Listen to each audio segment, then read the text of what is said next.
دارم، از سرنوشت تلخ خود بزارم.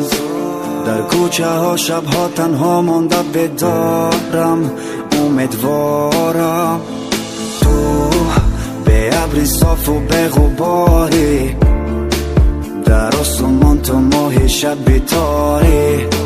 میخواهم گویم که تو زب دنیا داری اما دوری.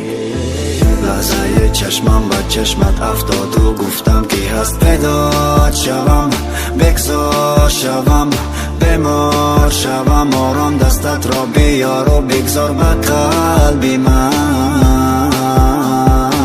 لرزه در جان و تن احساس تو، عشقی من هی داد زنم، فریاد زنم، دریاد زند. همه خاطراتت نرسیده به قدر من،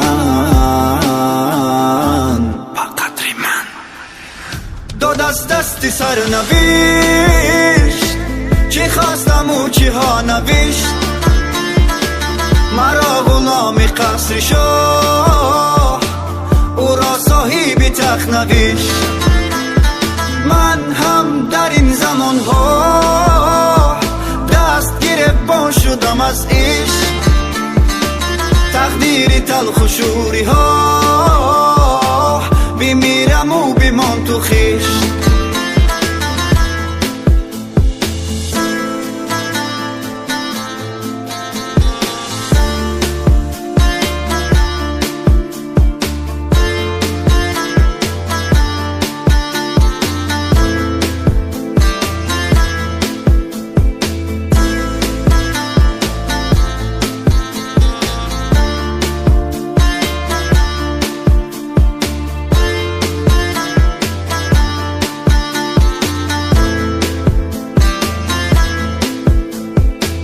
تو همون تیره که از دوری ها آمدی زدی در دل، در دل.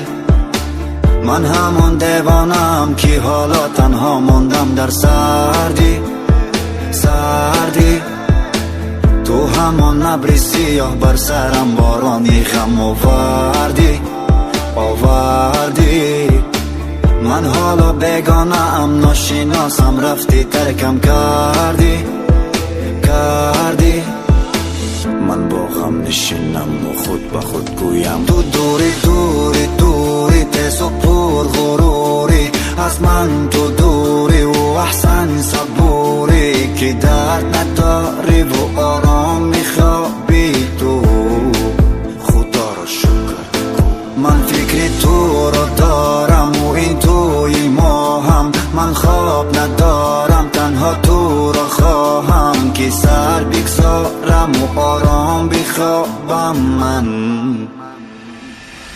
داد از دست سرنوشت، چی خواستم و چی ها نوشت. مرا غلام قصر شاه، او را صاحب تخت نوشت. من هم در این زمان ها دست گریبان شدم از عشق. تقدیر تلخ و شوری ها،